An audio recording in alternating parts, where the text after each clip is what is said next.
tapat, matatag at maaasahan balitang tama at totoo lamang dito sa Pilipinas Network. Magandang araw sa ating mga kababayan sa Pilipinas at sa buong mundo. Huwag kalimutang pusuan ang video, sumubaybay at pindutin ang batingaw upang lagi kayong updated sa balita. Simulan na natin. Isang makasaysayang desisyon ang naganap sa Washington kung saan sa kauna-unahang pagkakataon ay inaprobahan ng US Senate ang isang War Powers Resolution upang harangan ang anumang aksyong militar ni Pangulong Donald Trump laban sa Iran. Ang hakbang na ito ay nagpapakita ng lumalaking hidwaan sa pagitan ng White House at ng Kongreso ukol sa patakarang panlabas habang binabantayan ng mga mambabatas ang bawat kilos ng Pangulo.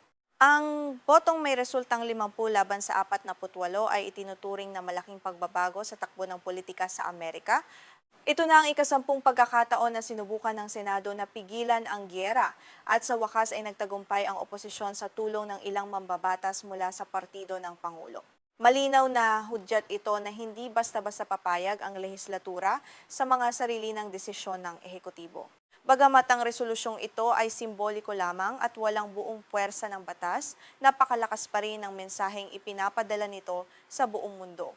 Sinasalamin nito ang matinding pangamba ng ilang mambabatas na Republican sa parehong Kamara at Senado hinggil sa patuloy na labanan at sa kasunduang pinasok ni Trump sa Iran. Nauna nang inaprobahan ng House of Representatives ang katulad na resolusyon nitong buwan. Hindi pinalampas ni Pangulong Trump ang desisyong ito at agad na nagpahayag ng galit sa kanyang Truth Social platform nitong Martes ng gabi. Tinawag niya ang botohan bilang walang kwenta at hindi tugma sa oras, habang idiniin na nagbibigay lamang ito ng lakas ng loob sa bansang Iran.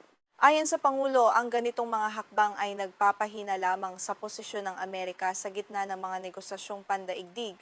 Mabilis namang sumagot si Senate Democratic Leader Chuck Schumer mula sa New York at binatikos ang kanyang mga kasamahan sa Senado. Sinabi niya na sa paulit-ulit na pagkakataon, pinili ng karamihan sa mga Republican na pumanig kay Trump at sa kanyang giyera sa halip na protektahan ang interes ng mamamayang Amerikano. Binigyan din ni Schumer na ang mga mamamayan ang siyang nagbabayad ng napakabigat na presyo rito. Idinagdag pa ni Schumer na ang naging hakbang ni Trump sa Iran ay isang makasaysayang pagkakamali na maitalatala sa kasaysayan bilang isa sa pinakamasamang pakikipagsapalaran sa patakarang panlabas ng Amerika. Ang matatalas na salitang ito ay nagpapakita ng lalim ng lamat sa pagitan ng dalawang partido habang patuloy na naghahanap ng pondo ang administrasyon para sa operasyong militar na sinimulan nito ng mag-isa. Sa pambihirang pagkakataon, 4 na senador na Republican ang sumama sa panig ng mga Democrat upang bumoto pabor sa resolusyon. Sila ay sina Senador Lisa Murkowski ng Alaska, Susan Collins ng Maine, Rand Paul ng Kentucky, at Bill Cassidy ng Louisiana. Ang kanilang pagboto ay patunay na may mga miyembro ng sariling partido ng Pangulo ang hindi sumasang-ayon sa direksyon ng kanyang agresibong patakarang panlabas. Dahil dito, hindi nag-atubili si Trump na batikusin ang 4 na senador mula sa kanyang partido at tinawag silang mga talunan.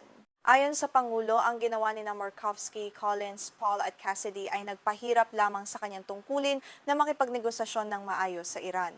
Ipinapakita nito ang kawalan ng pagkakaisa sa loob ng Partidong Republican sa usapin ng pambansang seguridad at diplomasya sa rehiyon. Malaki rin ang naging papel ng kawalan ng dalawang senador na Republican sa naging resulta ng botohan ngayon. Kabilang dito si Senate Minority Leader Mitch McConnell na kasalukuyang nasa ospital para sa hindi tinukoy na karamdaman at si Senador Dave McCormick na lumiban din sa sesyon. Dahil sa kanilang kawalan, nabawasan ang mayorya ng GOP na sana ay sapat upang pigilan ang pagpasa ng resolusyong ito laban sa giyera.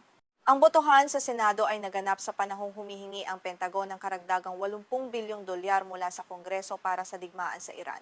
Ang pondong ito ay gagamitin sana upang punan muli ang mga naubos na bala at kagamitang militar.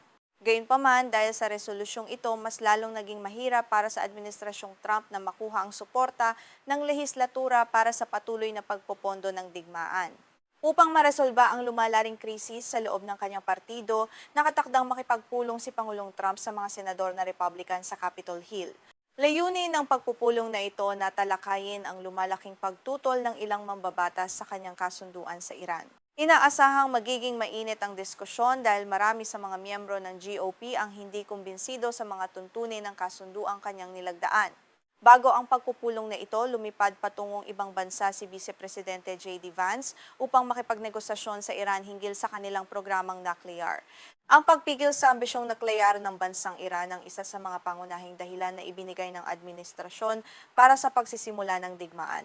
Ngunit ngayon, sinusubukan nilang gamitin ang diplomasya upang tapusin ang kaguluhan na sila rin naman ang nagpasimula. Ayon sa mga ulat, hindi natutuwa si Pangulong Trump sa mga Republican na hayagang pumupuna sa kanyang kasunduan sa Iran. Ang mga detalye ng kasunduan ay nakasaad sa isang Memorandum of Understanding na nilagdaan ni Trump noong nakaraang linggo. Ang kasunduang ito ay nagbibigay ng 60 araw na palugit para sa parehong panig upang maabot ang isang mas malawak na kasunduan sa pagpigil sa programang nuklear ng bansa. Ang pangunahing inirereklamo ng mga mambabatas na Republican ay ang 300 bilyong dolyar na pondo para sa muling pagtatayo ng Iran. Napakalaki ng halagang ito kumpara sa 1.7 bilyong dolyar na ibinalik ng administrasyon ni dating Pangulong Barack Obama noong taong 2015. Para sa maraming Republican, ang kasunduang ito ay tila isang malaking pagsuko at hindi makatwirang paggamit ng pera. Hayagan ding nagpahayag ng kanyang pagkabahala si Senador Ted Cruz ng Texas sa kanyang podcast kamakailan. Sinabi ni Cruz na naniniwala siyang nakakatanggap ng napakasamang payo si Pangulong Trump hinggil sa usapin ng kasunduan sa Iran ngayon. Ang pahayag na ito mula sa isang kilalang kaalyado ay nagpapakita na hindi lamang ang mga Demokrat ang may matinding pagdududa, kundi maging ang mga konserbatibong mambabatas sa bansa. Mula pa noong simula ng Estados Unidos at Israel ang mga pag-atake gamit ang missile sa Iran, noong ika-28 ng Pebrero, patuloy na pinupuwersa ng mga Democrat ang ganitong mga botohan. Halos linggo-linggo kapag may sesyon ang Senado, naghahain sila ng mga War Powers Resolution. Bagamat madalas silang mabigo dahil sa manipis na mayorya ng Republican, hindi sila huminto sa paghahanap ng suporta ng marami. Sa kabilang dako, naipasa na ng House of Representatives ang kanilang sariling bersyon ng resolusyon nitong nakaraang buwan. Sa botohang iyon, 4 na Republican ang sumama sa lahat ng Democrat upang aprubahan ang dokumento, sa kabila ng mariing pagtutol ni House Speaker Mike Johnson. Ipinapakita nito na ang pagkabahala sa mga aksyong militar ng administrasyon ay laganap sa buong sangay ng lehislatura ng bansa. Ayon kay Senador Tim Kaine, ang Democrat mula sa Virginia na nanguna sa krusada ng kanyang partido, ang pansamantalang paghinto sa labanan ay ang pinakamagandang pagkakataon para sa Kongreso ngayon.